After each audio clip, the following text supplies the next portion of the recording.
बिस्मिल्लाहिर्रहमानिर्रहीम अस्सलाम वालेकुम। Welcome back to my YouTube channel. आज हम लोग अपनी book introduction to statistical theory part 1 Sheikh Mohammad Chaudhry की बुक से chapter number 10 simple regression and correlation पढ़ेंगे। और आज का हमारा टॉपिक है कोरिलेशन। जैसा कि हम लोग चैप्टर नंबर 10 में जो हम लोगों के पास इसका टॉपिक है सिंपल रिग्रेशन एंड कोरिलेशन। जैसा कि मैंने आपको कहा था कि ये दो पार्ट्स में स्प्लिट हुआ है। Number 1 is regression, simple regression, and number 2 is correlation. हम लोगों ने सिंपल रिग्रेशन और उससे रिलेटेड जितने भी टॉपिक्स हैं हम लोगों ने वो कवर कर लिए। अब हम लोग कोरिलेशन और कोरिलेशन से रिलेटेड जितने भी टॉपिक्स हैं अब हम उसको कवर करेंगे। सबसे पहले आप लोगों के पास यहाँ कोरिलेशन की डेफिनेशन है। Correlation measure the strength of a relationship between variables. Correlation आपके पास वेरिएबल्स की जो रिलेशनशिप है उसकी स्ट्रेंथ को मेजर करने के लिए कोरिलेशन हम लोग यूज़ करते हैं। सबसे पहले आप लोगों के पास यहाँ टाइप्स ऑफ कोरिलेशन है।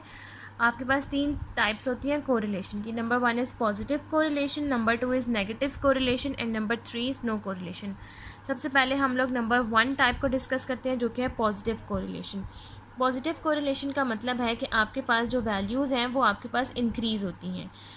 यहाँ पर आपके पास इसकी डेफिनेशन है when the value of two variables move in the same direction. जब आपके पास कोई भी दो वेरिएबल्स की जो वैल्यूज़ हैं वो एक ही डायरेक्शन में मूव करेंगी, सो डैट एन इंक्रीज़ और decrease in the value of one variable is associated with an increase और decrease in the value of other variable. The correlation is said to be positive और direct correlation.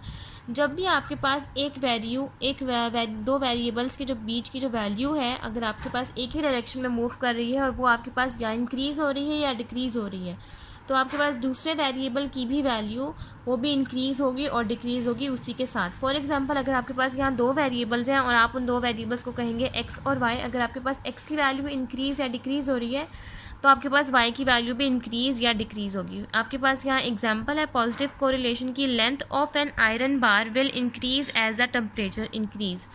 आपके पास यहाँ example है कि अगर आपके पास एक इस्त्री है जिसको हम आयरन बार कहते हैं, अगर उस इस्त्री का जो आपके पास बार है यानी कि रॉड जिसको हम कहते हैं, अगर आप लोग उसकी लेंथ को इंक्रीज़ करेंगे तो उसका टेम्परेचर भी आपके पास इंक्रीज़ होता जाएगा। जितनी आप आयरन बार की जो लेंथ है उसको इंक्रीज़ करेंगे आपका जो उस आयरन का जो टेम्परेचर है वो भी आपका साथ साथ इंक्रीज़ होता जाएगा।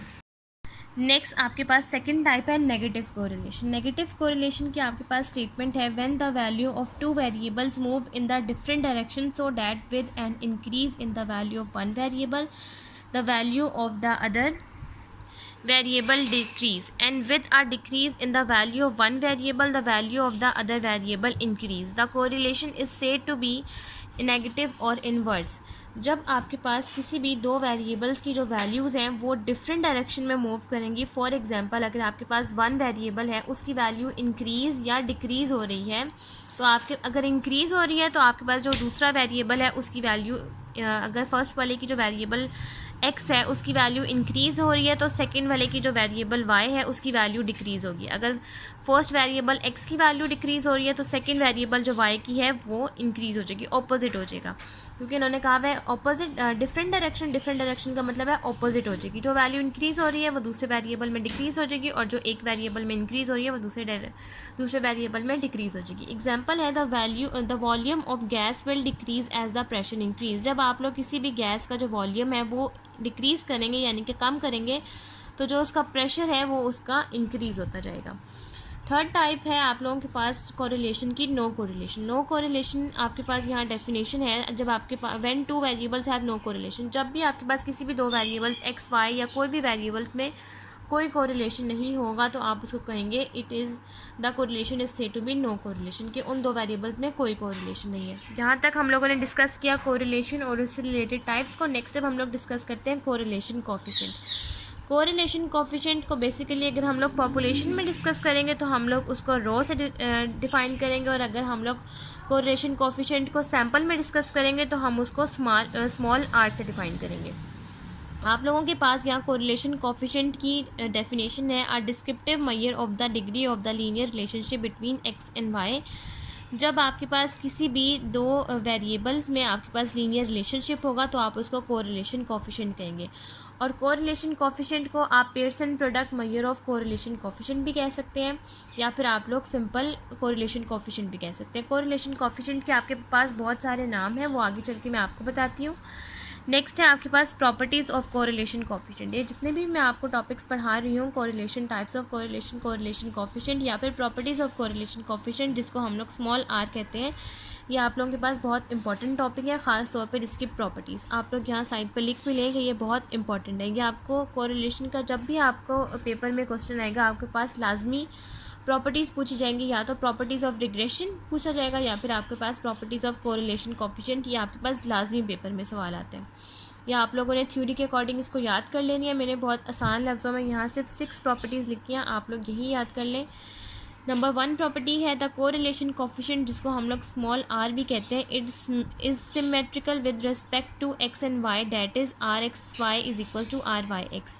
आपके पास जो कोरिलेशन कोफिशिएंट है वो सिमेट्रिकल यानी कि सेम है। जैसा कि अगर आपके पास आर एक्स वाई है, सिर्फ उसकी वैल्यूज़ में फ़र्क आता है, यानी कि फॉर एग्जांपल अगर एक्स वाई है तो उसकी रिप्लेसमेंट चेंज हो जाएगी, बाकी फार्मूला आपके पास सेम ही रहता है, तो वो दोनों आपके पास इक्वल ही होंगे। अगर आपको कहा जाए आर एक्स वाई या आर वाई एक्स सॉल्व करें तो आपके पास जो दोनों का आंसर आएगा वो सेम ही आएगा। सेकेंड आपके पास प्रॉपर्टी है it is a pure number, जो आपके पास जो कोरिलेशन कोफिशिएंट है ये आपके पास एक प्योर नंबर होता है।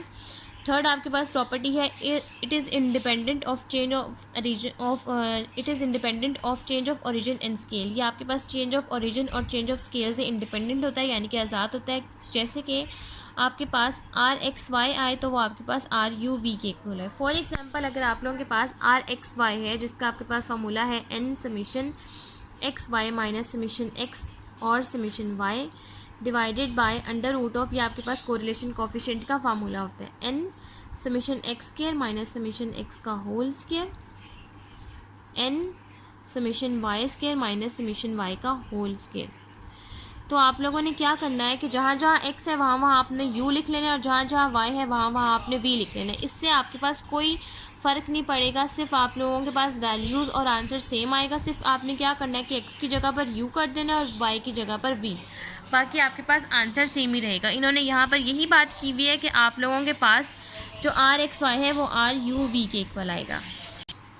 नंबर आपके पास फोर्थ प्रॉपर्टी है इट लाइज बिटवीन -1 एंड +1, जो आपके पास जो कोरिलेशन कोफिशिएंट यानी कि आर है वो उसकी रेंज आपके पास -1 से लेकर 1 तक है, यानी कि उसका जो आंसर है वो आपके पास -1 से छोटा नहीं आ सकता और +1 से बड़ा नहीं आ सकता, इसी के बीच में आएगा। या तो वो ज़ीरो होगा या फिर माइनस में होगा या फिर +1 से छोटा होगा। तो यहाँ पर यही लिखा हुआ है कि इसकी रेंज है -1 से लेकर 1। आपके पास प्रॉपर्टी नंबर 5 है it is the geometric mean, यानी कि square root of the 2 regression coefficient. आपके पास जो आर एक्स वाई है वो आपके पास ज्योमेट्रिक मीन यानी कि स्क्वायर रूट और इक्वल होता है 2 रिग्रेशन कोफिशिएंट के। वो कैसे कि आप लोगों ने क्या करना है कि R X Y is equal to under root of B Y X and के बी एक्स वाई। जो आप लोगों के पास बी वाई एक्स और बी एक्स वाई जो कि हम लोग रिग्रेशन कोफिशिएंट में हम लोग सॉल्व कर चुके हैं, बी की वैल्यूज़ को वो आप लोगों ने पुट करनी है, दोनों की वैल्यूज़ को मल्टीप्लाई करवाना है। इसका आंसर वही आएगा जो आर एक्स वाई का आएगा।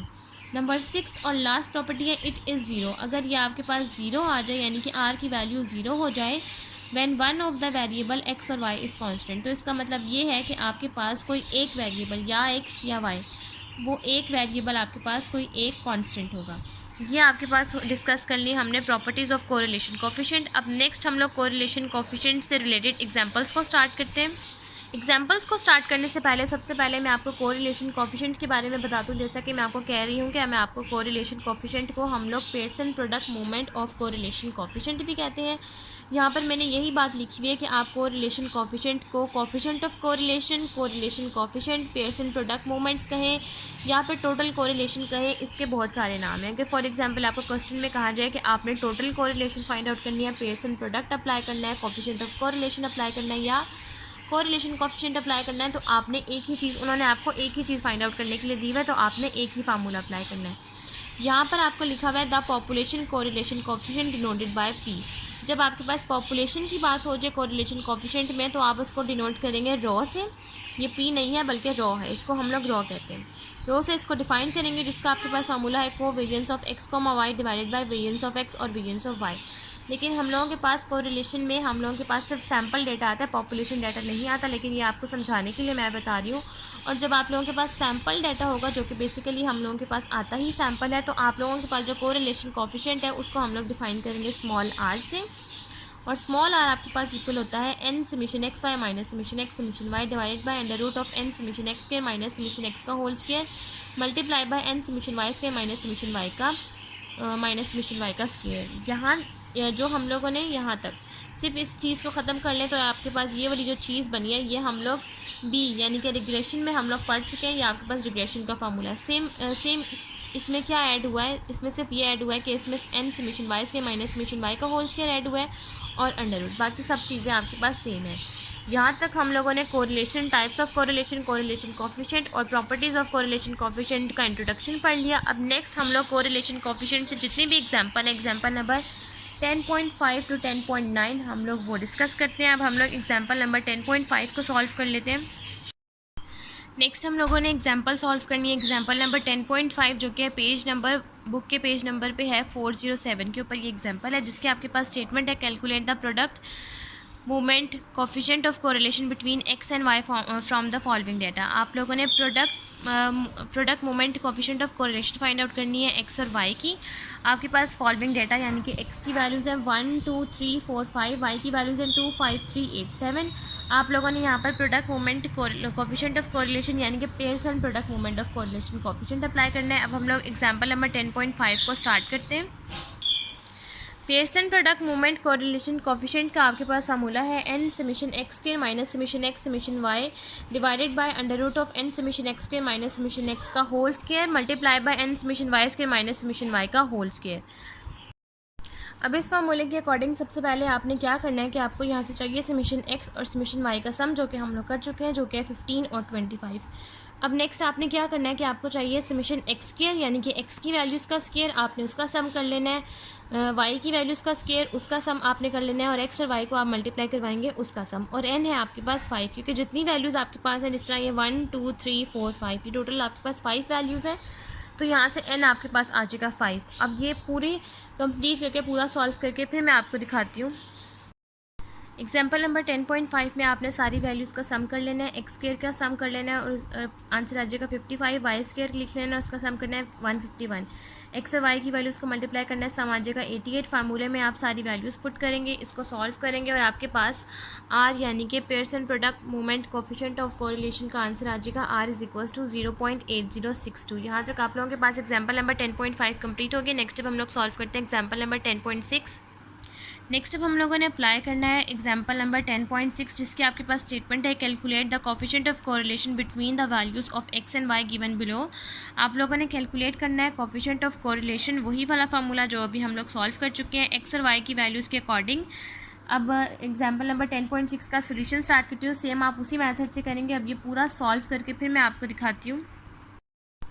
नेक्स्ट अब हमने सारी वैल्यूज़ को लिख के सॉल्व कर लिया। आपके पास सम आएगा summation 600, summation 1004, summation 46242, summation 128012, summation 76812, और आप इस फार्मूले में सारी वैल्यूज़ को पुट करेंगे और आपके पास आर का आंसर आ जाएगा 0.9569। यहाँ तक आप लोगों के पास एग्जाम्पल नंबर 10.6 भी कंप्लीट हो गया। नेक्स्ट अब हम लोग सॉल्व करते हैं एग्जाम्पल नंबर 10.7।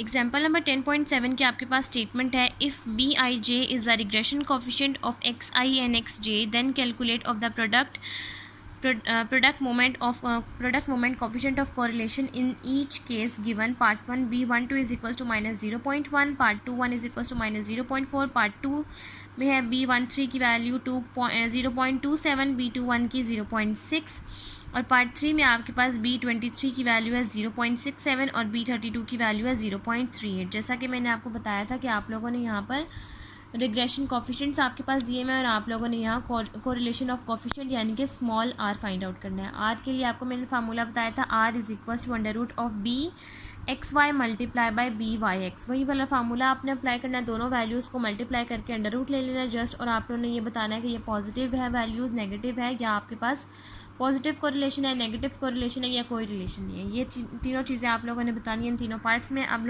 हम लोग एग्जाम्पल नंबर 10.7 को स्टार्ट करते हैं। एग्जाम्पल नंबर 10.7 में सबसे पहले आपके पास पार्ट 1 है ये वाला, जिसमें आप लोगों के पास B12 और B21 की वैल्यू है, B12 की वैल्यू है -0.1 और B21 की वैल्यू है -0.4। आप लोगों के पास फार्मूला है R X Y is equal to B X Y multiply by B Y X. आप लोगों ने क्या करना है कि आप लोगों ने यहाँ लिखना है आर एक्स वाई, क्योंकि आप लोगों ने correlation of coefficient find out करना है तो आप लोग यहाँ लिखेंगे आर। आप लोग यहाँ आई जे इस्तेमाल करें या एक्स वाई इस्तेमाल करें, एक ही बात है। मैंने यहाँ जो वेरिएबल्स हैं वो एक्स वाई यूज़ कर रही हूँ, ठीक है। अब आपने यहाँ पे क्या करना है कि आपके पास ये जो वैल्यूज़ है नेगेटिव की हैं, तो आपने जो नेगेटिव का साइन है वो बाहर कॉमन ले लेना है। 0.1 अंदर लिखेंगे, क्योंकि आप लोगों के पास कभी भी नेगेटिव सॉल्व अंडर रूट के अंदर सॉल्व नहीं हो सकता, तो आप लोगों ने नेगेटिव बाहर निकालना है। दोनों के अंदर, दोनों में माइनस साइन था तो आप लोगों ने माइनस साइन कॉमन ले लिया, 0.1 और 0.4। जब आप लोग इसका अंडर रूट लेंगे आपके पास आंसर आ जाएगा, मल्टीप्लाई करेंगे आंसर आ जाएगा अंडर रूट ऑफ 0.04। अब आपने 0.04 का अंडर रूट ले लेना है सिंपल, तो आपके पास आंसर आ जाएगा 0.2। तो आप लोगों ने क्या करना है, आप लोगों ने लिखे r इज़ इक्वल्स टू -0.2 और ये आप लोगों के पास वैल्यू आ जाएगी फर्स्ट पार्ट के लिए। इसी तरह से आपने बाकी के पार्ट्स भी सॉल्व कर लेना, जस्ट उनकी वैल्यूज़ को आपने सॉल्व कर लेना और बता देना कि ये वैल्यूज़ पॉजिटिव हैं या नेगेटिव है। तो आप लोगों ने यहाँ लिखना है कि आपके पास जो रिग्रेशन की वैल्यूज़ हैं वो भी नेगेटिव हैं, तो आपके पास r की वैल्यू भी यहाँ नेगेटिव ही आई है। इस तरह से आपने बाकी के पार्ट नंबर 2 और पार्ट नंबर 3 भी सॉल्व कर लेना है। पार्ट नंबर 2 सॉल्व करेंगे आपके पास R13 का आंसर आ जाएगा 0.40 और ये पॉजिटिव है। और जब आप पार्ट 3 सॉल्व करेंगे जो कि है R23, उसका आंसर आ जाएगा 0.50, तो ये भी आपके पास पॉजिटिव है। यहाँ तक आप लोगों के पास एग्जाम्पल नंबर 10.7 कंप्लीट हो गया। नेक्स्ट अब हम लोग सॉल्व करते हैं एग्जाम्पल नंबर 10.8। एग्जाम्पल नंबर 10.8 की आपके पास स्टेटमेंट है, calculate the coefficient of linear correlation from the table given below. आपने यहाँ पर coefficient of linear correlation find out करना है इस टेबल में दिए गए वैल्यूज़ के अकॉर्डिंग। आपके पास यहाँ पर ग्रेड्स इन स्टैटिस्टिक्स यानी कि वाई की वैल्यू है और यहाँ पर आपके पास ग्रेड इन मैथमेटिक्स यानी कि एक्स की वैल्यूज़ हैं। आपके पास यहाँ पर जो वैल्यूज़ हैं वाई की आपके पास 90 से लेकर आपके पास 49 तक है, और जहाँ पर जो एक्स की ये वाली आपके पास जो वैल्यूज़ हैं वो आपके पास एक्स की हैं, और यहाँ पर जो वैल्यूज़ हैं ये आपके पास वाई की हैं। ये 40 से लेकर आपके पास 99 है। टोटल आपके पास 100 है। बीच की कुछ वैल्यूज़ आपके पास मिसिंग है, वो आपने इसी तरह लिखनी है और जो आपके पास है आपने उसको सॉल्व करना है। टोटल भी आपके पास यहाँ पर दिया हुआ है। आप लोगों ने यहाँ पर coefficient of linear correlation find out करना है, लेकिन डिफरेंट तरीके से आपने कैसे सॉल्व करना है वो मैं आपको बताती हूँ। अब हम लोग एग्जाम्पल नंबर 10.8 को स्टार्ट करते हैं और उस पूरी एग्जाम्पल को हम लोग सॉल्व कर लेते हैं। अब नेक्स्ट आप लोगों ने सॉल्व करना है एग्जाम्पल नंबर 10.8, जिसमें सेम आप लोगों ने एग्जैक्ट टेबल वैसे ही बना लेना है। सिर्फ आप लोगों ने डिफरेंस क्या करना है कि आप लोगों के पास यहाँ पर वैल्यूज़ हैं एक्स की और यहाँ पर वाई की। अब आपने यहाँ पर चेंज ऑफ ओरिजिन और चेंज ऑफ स्केल के अकॉर्डिंग यहाँ आप लोगों ने ड्रॉ करना है कि आपके पास जो एक्स की वैल्यू आएगी वो आप लोगों के पास आएगी यहाँ पर जो आप लोगों के पास मैथ्स की वैल्यू होगी वो आप लोगों ने माइनस करनी है एक्स की हर वैल्यू को मिड वैल्यू के साथ यानी कि ए के साथ डिवाइडेड बाय एच। यहाँ पर आपके पास एक्स ही वेरिएबल है, इसने आपने एक्स ही, और यहाँ पर आप एक्स की ही वैल्यू से माइनस करेंगे, इसने आपने यहाँ एक्स ही लेना है। और वाई के लिए भी आपने सेम यहाँ पर वही करना है, Y minus A divided by H. अब आपने यहाँ मिड वैल्यू लिखनी है। मिड वैल्यू आपने यहाँ से इस तरह से करनी है कि मिड वैल्यू आपके पास कोई बीच की बन नहीं रही, तो आपने यहाँ से 60 to 69 यानी कि यहाँ से थर्ड वाली ही वैल्यू को ले लेना है। अब आपके पास यहाँ पर 60 to 69 वाली वैल्यूज़ को आपने ए ले लेना है। ए आपने किस तरह से करना है कि आपने इसका मिड पॉइंट निकाल लेना है। आपके पास ए के लिए आ जाएगा यहाँ पर, जब आप लोग एक्स में पुट करेंगे, ये 60 to 69 है डिवाइडेड बाई 2। आपने 60 + 69 करना है, डिवाइडेड बाई 2 करेंगे तो आपके पास आंसर आ जाएगा 64.5। तो आपके पास एक्स के लिए ए की वैल्यू आ जाएगी 64.5, आपने यहाँ वो पुट करनी है। और एच है आप लोगों के पास 10 मतलब कि 60 से लेकर 69 तक जो आपके पास जितनी भी वैल्यूज़ है वो आपके पास इंटरवल बनेगा जो कि है 10। नेक्स्ट जब आप लोगों ने यहाँ से थर्ड कॉलम ही आप लोगों ने सिलेक्ट किया, थर्ड रो ही सिलेक्ट किया, तो अब आप लोग यहाँ से जो आपके पास y की वैल्यूज़ है उसके लिए भी आप थर्ड ही सिलेक्ट करेंगे। यहाँ पर दोनों में डिफरेंस है, यहाँ पर 60 to 69 है लेकिन यहाँ पर 70 to 79 है। 70 to 79 अगर आप y के अकॉर्डिंग ड्रॉ करेंगे तो आपके पास y के अकॉर्डिंग a की वैल्यू आ जाएगी 70 + 79 divided by 2 is equal to 74.5। और यहाँ पर आप लोगों ने क्या करना है कि x के लिए आपके पास फार्मूला आ जाएगा x माइनस 64.5 डिवाइडेड बाई 10, और y के लिए आप लोगों के पास फार्मूला आ जाएगा y माइनस 74.5 डिवाइडेड बाई 10। आपने y की हर वैल्यू को 74.5 में से माइनस करते जाना है और 10 पे डिवाइड करते जाना है। आपने इस तरह से करना है कि आपके पास यहाँ की मिड वैल्यू जो आपके पास आएगी 90 + 99 डिवाइडेड बाई 2, आपके पास यहाँ की मिड वैल्यू आएगी 94.5, यहाँ की 84.5, यहाँ की 74.5, यहाँ की 64.5, यहाँ की 54.5 और यहाँ की 44.5। उन्हीं वैल्यूज़ को आपने यहाँ से 74.5 में से माइनस करना है, डिवाइडेड बाई 10 करना है। तो जो वैल्यूज़ आपके पास आती जाएंगी आप लोगों ने वो लिख लेनी है। आपके पास यहाँ दोनों की वैल्यूज सेम आएंगी। यहाँ पर आपके पास वाई आपके पास वी आई यानी कि वी आई के अकॉर्डिंग जो आपके पास यहाँ पर रोज़ है, रोज़ को आप लोग कहेंगे जे और कॉलम को आप लोग कहेंगे आई। यहाँ पर मैंने लिख भी दिया कि कॉलम को आप लोग कहेंगे आई और रो को कहेंगे जे, और आप लोगों के वेरिएबल्स जो हैं एक्स और वाई आप लोग उसको रिप्लेस कर देंगे। एक्स को रिप्लेस कर देंगे आप लोग यहाँ पर u से, और y को रिप्लेस कर देंगे आप लोग वेरिएबल v से। तो अब आप लोगों ने यहाँ क्या करना है कि V I 94.5 minus 74.5 divided by 10 आपके पास यहाँ वैल्यू आ जाएगी -2, और यहाँ पर से अगर आप लोग सॉल्व करें आपके पास मिड वैल्यू यहाँ पर आ जाएगी 44.5। 44.5 माइनस 64.5 डिवाइडेड बाई 10, तो यहाँ पर भी आपके पास वैल्यू आ जाएगी -10। ये जो -10 वैल्यू आएगी वो यू जे की आएगी, और नीचे वाली जो वैल्यू होगी वो वी आई की वैल्यू होगी। नेक्स्ट आपके पास वैल्यू आ जाएगी यहाँ पर जो फर्स्ट वाले की आएगी वो आपके पास पॉजिटिव की आएगी, लेकिन यहाँ पर नेगेटिव की आएगी क्योंकि ये आपके पास छोटे से बड़ा तक है लेकिन ये बड़े से छोटे में है। नेक्स्ट जो आपके पास वैल्यू आएगी वी आई की वो 1 आएगी, और ये वाली वैल्यू आएगी -1। इस तरह से आप लोग सॉल्व करते जाएंगे। ये वाली वैल्यू आएगी 0, ये वाली आएगी 0। नेक्स्ट ये वाली आएगी -1, ये हो जाएगी 1। नेक्स्ट ये हो जाएगी -2, ये हो जाएगी आप लोगों के पास यहाँ पर 2, ये हो जाएगी -3, और ये हो जाएगी 3। इस तरह से आपके पास वैल्यूज़ आती जाएंगी। और यहाँ का जो आपके पास टोटल है, यहाँ पर जगह नहीं थी इसलिए मैंने नीचे ड्रॉ कर ली, क्योंकि इसी के आगे आप लोगों ने लिखना है अगर आपके पास जगह हुई तो।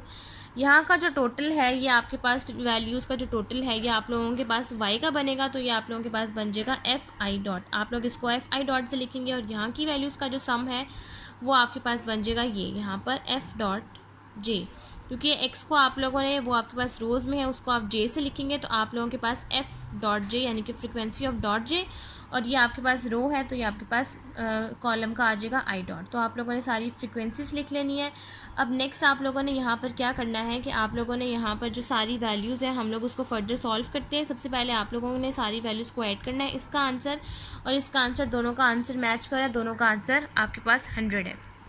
नेक्स्ट जो आपके पास मेन फार्मूला है, आप लोगों ने यहाँ पर कोफिशिएंट ऑफ कोरिलेशन का फार्मूला अप्लाई करना है, जो कि मैं यहाँ लिख देती हूँ। यहाँ पर आप लोगों के पास ये फ्रीक्वेंसी डिस्ट्रीब्यूशन है, तो आप लोगों ने यहाँ पर फ्रीक्वेंसी कोरिलेशन कोफिशिएंट का ही फार्मूला अप्लाई करना है। वो आप लोगों के पास बन जाएगा n summation F U V minus summation F U और summation F V divided by under root of n summation F U square minus summation F U का whole square multiply by n summation F V square minus summation F V का whole square. ये आपके पास formula बनेगा। इस फार्मूले के according आपके पास समेशन एफ आ चुका है। अब आप लोगों को चाहिए समेशन एफ यू और समेशन एफ। अब आप लोगों ने यहाँ पर क्या करना है कि आप लोगों ने यहाँ पर एफ यू फाइंड आउट कर लेना है, एफ यू, और यहाँ पर आ जाएगा एफ यू स्केयर, और यहाँ पर आप लोगों के पास आ जाएगा एफ यू वी।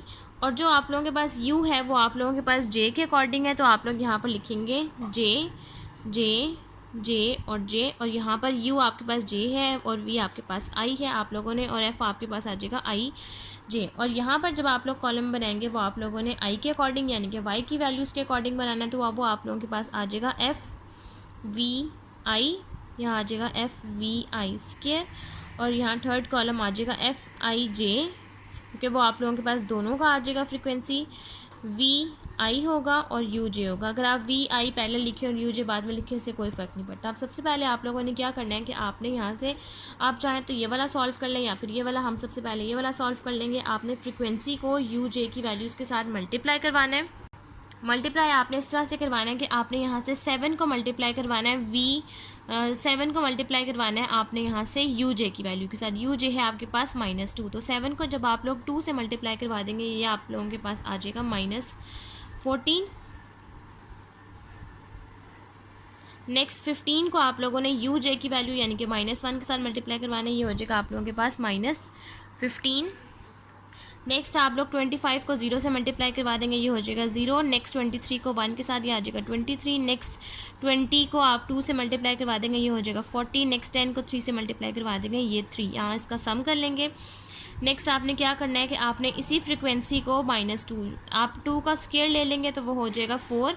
आपने 4 को मल्टीप्लाई करवाना है 7 के साथ, तो आपके पास आंसर आ जाएगा 28। नेक्स्ट आपने -1 का स्क्वायर लेना है और उसको मल्टीप्लाई करवाना है 15 के साथ। -1 का स्क्वायर ले लेंगे एफ यू का स्क्वायर, यानी कि यू की हर वैल्यू को स्क्वायर लेंगे और एफ के साथ मल्टीप्लाई करवा देंगे। इसका अगर आप स्क्वायर ले लेंगे -1 का तो वो 1 बन जाएगा। 1 को 15 से मल्टीप्लाई करवा देंगे तो 15 आ जाएगा। नेक्स्ट 1 का 0 का स्क्वायर लेंगे तो 0 ही आएगा। 0 को 25 से मल्टीप्लाई करवा देंगे तो वो 25 ही बनेगा। नेक्स्ट 23 को 1 के साथ मल्टीप्लाई करवा देंगे। नेक्स्ट यहाँ से 2 का स्क्वायर आ जाएगा 4, और 4 को आप 20 से मल्टीप्लाई करवा देंगे तो आपके पास आंसर आ जाएगा 80।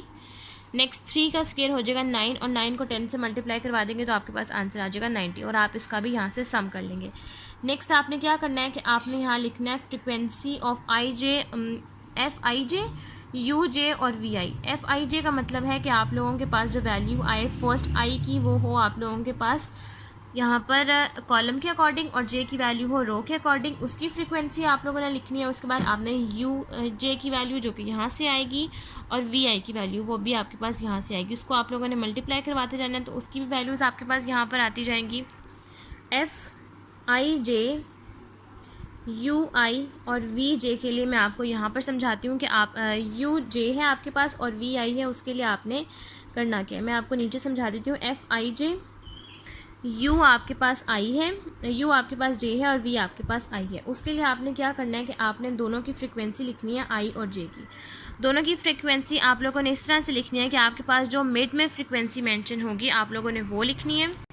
मिड की फ्रीक्वेंसीज का मतलब है ये जो आपके पास बीच में फ्रीक्वेंसी है। अगर आप लोग फॉर एग्जांपल यहाँ से आई आपके पास, जैसा कि आपके पास आई है कॉलम और जे है आप लोगों के पास रो, और एफ आई जे का मतलब है कि आई कॉलम होगा और जे आपके पास रो होगा। और अगर आपके पास यहाँ पर कॉलम नंबर 1 है, कॉलम नंबर 1 है और रो नंबर यहाँ से जे है, तो आप लोगों ने क्या करना है कि आप लोगों के पास यहाँ से कॉलम नंबर 1 है और रो नंबर जे, यानी कि एफ आई 4 हो जाएगा।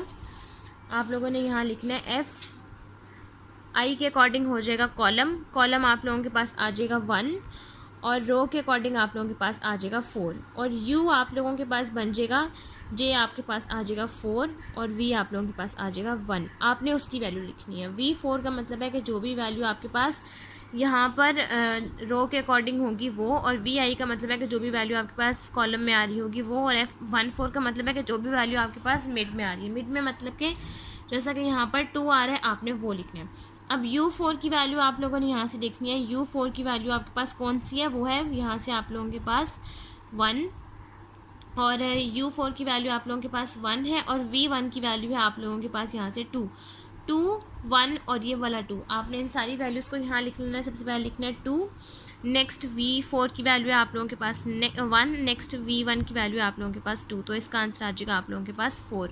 तो इस 4 को आप लोगों ने यहाँ मेंशन कर देना है ऊपर। इस तरह से जो भी आप लोग वैल्यूज़ यहाँ मेंशन करते जाएंगे। नेक्स्ट आप लोगों के पास आ जाएगा F14 हो गया, नेक्स्ट आ जाएगा F1 ही रहेगा, और नेक्स्ट आ जाएगा 5। आपने यहाँ से 5 यानी कि 4, और आप लोगों के पास अगर आई आ जाएगा आप लोगों के पास यहाँ से कॉलम की वैल्यू के अकॉर्डिंग, कॉलम की वैल्यू के अकॉर्डिंग आप लोगों के पास यू हो जाएगा नेक्स्ट 5, और V1 ही रहेगा, V1 की वैल्यू यानी कि 2 ही रहेगी, और नेक्स्ट U5 की वैल्यू हो जाएगी 2। तो इस 2 को मल्टीप्लाई करवा देंगे तो आंसर आ जाएगा 4, और 4 को 4 से मल्टीप्लाई करवा देंगे तो आंसर आ जाएगा 16। इस तरह से आपने सारी वैल्यूज़ को यहाँ लिख लेना है, और जो भी वैल्यूज़ आप लोगों के पास बनती जाएंगी वो आपने ऊपर ब्रैकेट्स में लिखती जानी है। इन सारी वैल्यूज़ को आप लोग ऐड करेंगे तो आप लोगों के पास यहाँ पर समेशन आ जाएंगे इन सब के। तो अब ये पूरा कंप्लीट करके फिर मैं आपको दिखाती हूँ। और ये सेम इसी तरह से FVI की वैल्यूज़ के लिए भी आप सेम यही करेंगे कि आपने F की वैल्यूज़ को यहाँ से V की वैल्यूज़ के साथ मल्टीप्लाई करवाना है, नेक्स्ट इसका स्क्वायर, और सेम इसी तरह से इन सारी वैल्यूज़ को आपने कॉलम वाइज इनकी वैल्यूज़ को ऐड करते जाना है तो आपके पास इसका सम आ जाएगा। इस तरह से आप ये सारी वैल्यूज़ को कंप्लीट कर लेंगे और ये सारी वैल्यूज़ का आपके पास सम आ गया। अब आपने क्या करना है कि यहाँ से सारी वैल्यूज़ के सम को आपने फार्मूले में पुट कर देना है, जो कि आपके पास ये है, और आपके पास R का आंसर आ जाएगा। अब इस तरह से आप इन सारी वैल्यूज़ को फार्मूले में पुट करेंगे और आपके पास R का आंसर आ जाएगा 0.77। यहाँ तक आप लोगों के पास एग्जाम्पल नंबर 10.8 भी कंप्लीट हो गया। नेक्स्ट अब हम लोग सॉल्व करते हैं एग्जाम्पल नंबर 10.9।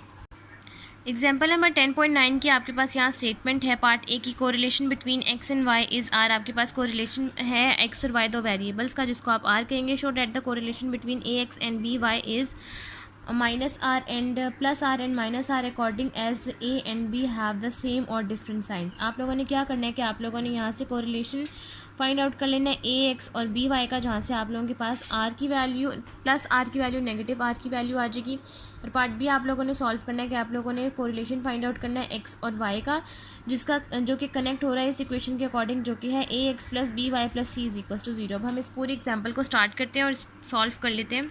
सबसे पहले आप लोगों ने क्या करना है कि आपके पास यहाँ पर दो वैल्यूज़ हैं। ये सबसे पहले है पार्ट 1 के लिए आपके पास फर्स्ट वैल्यू जो कि है ए एक्स और दूसरी है बी वाई। आपने इसको दो वेरिएबल्स डिफाइन कर देना है। सबसे पहले आपने ए एक्स को यू कह देना है और बी वाई को आपने वी कह देना है। और नेक्स्ट आप लोगों ने क्या करना है कि आपने यहाँ पर इसको वेरिएबल्स के अकॉर्डिंग, आपके पास ए और बी कांस्टेंट है, तो अगर आप इसको एक्स बार के अकॉर्डिंग सॉल्व करेंगे तो आपने सिर्फ यहाँ बार मेंशन कर देना है, उस बार की वजह से ये यू बार हो जाएगा। और आपके पास जो नेक्स्ट है ये भी हो जाएगा कांस्टेंट, आपके पास एज इट इज़ रहेगा, वाई बार हो जाएगा और ये वी बार हो जाएगा। अब आपने इसको फर्दर सॉल्व करना है। फर्दर इस तरह से सॉल्व करना है कि आपके पास ये वाली इक्वेशन आ जाएगी इक्वेशन नंबर 1 और ये आ जाएगी इक्वेशन नंबर 2। सबसे पहले हम लोग सॉल्व कर लेते हैं इक्वेशन नंबर 1। इक्वेशन नंबर 1 में आपने क्या करना है कि आपके पास ये जो एक्स बार है आप लोग इसको लिख लेंगे X minus x bar A is equals to U minus U bar. और जो ये आप लोगों के पास फर्स्ट आ गया। और जो आप लोगों के पास इक्वेशन नंबर 2 है जिसमें आपने क्या करना है कि आपने वाई बार को लिख लेना है Y minus Y bar B is equals to V minus V bar. इस तरह से आपने इक्वेशन नंबर 1 और इक्वेशन नंबर 2 को लिख लेना है। भाई उन्होंने कहा है कि आपने इस इक्वेशन नंबर 1 और इक्वेशन नंबर 2 जो आपके पास चीज़ें दी हुई हैं ए एक्स और बी वाई, अब आपने ये लिखने के बाद इसको कोरिलेशन में पुट कर देना है। कोरिलेशन में आपने इस तरह से पुट कर देना है कि आपके पास जो फार्मूला है समीशन आर का वो आप लोगों के पास बन जाएगा summation U minus U bar V minus V bar. या आप लोगों के पास आर का फार्मूला होता है जो कि होता है summation x minus x bar summation V Y minus Y bar. तो आप लोगों ने उसके वेरिएबल्स को यू और वी से रिप्लेस कर दिया। आपने उस एक्स की जगह पर यू और वाई की जगह पर वी लिख लिया। नेक्स्ट है समीशन आप लोगों के पास यू माइनस यू बार का स्क्वायर आ जाएगा। नेक्स्ट आ जाएगा समीशन वी माइनस वी बार का स्क्वायर। ये दो आप लोगों के पास वैल्यूज़ आ जाएंगी। अब आपने यहाँ पर क्या करना है कि आप लोगों के पास ये जो u माइनस यू बार और v माइनस वी बार की जो भी वैल्यूज़ है आप लोगों ने इस फार्मूले में पुट कर देनी है। तो v summation v u minus U bar की आप लोगों के पास यहाँ वैल्यू है a x माइनस एक्स बार और नेक्स्ट की वैल्यू है b y माइनस वाई बार। और नेक्स्ट में आप लोगों के पास यहाँ वैल्यू है u माइनस यू बार की, ये बन जाएगी a स्क्वायर, ये बन जाएगा x minus x bar summation भी आएगा यहाँ साथ इसका स्क्वायर। नेक्स्ट आ जाएगी b square summation y minus Y bar का स्क्वायर। अब नेक्स्ट आप लोगों ने क्या करना है कि इस a b को आप लोग कंबाइन कर देंगे, ये बन जाएगा a b।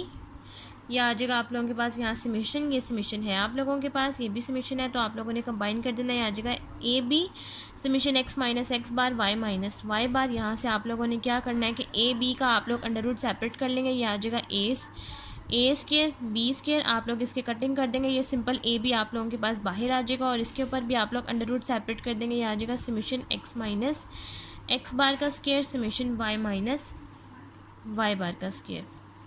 अब आप लोगों ने क्या करना है कि यहाँ से ए बी को आप सेपरेट निकाल लें। आप यहाँ से स्क्वायर ले लें या फिर आप लोग इसका अंडर रूट ही रहने दें, एक ही बात है, जैसे आपको ईजी लगता है। अगर आप लोगों ने यहाँ से इसका अंडर रूट कैंसिल आउट नहीं करना तो आप लोग इसका रहने भी दे सकते हैं। ये बन जाएगा a b divided by under root of a square b square और ये पूरी form summation x minus x bar Y minus Y bar divided by under root of summation x minus x bar का square multiply by summation Y minus Y bar का square. ये बन जाएगा are X Y. अब आप चाहें तो आप लोग यहाँ से सॉल्व कर लें, तो ये आप लोगों के पास बन जाएगा आर इज़ इक्वल्स टू, अगर आप लोग इसका अंडर रूट कट करते हैं तो ये बन जाएगा ए बी, क्योंकि ये स्क्वायर रूट इससे कट जाएगा, ये आ जाएगा आर एक्स वाई। तो ये ए बी इस ए बी से कैंसिल आउट हो जाएगा, तो आपके पास आर इक्वल आ जाएगा आर एक्स वाई के। अब आपने इसको पॉजिटिव और नेगेटिव में लिखना है।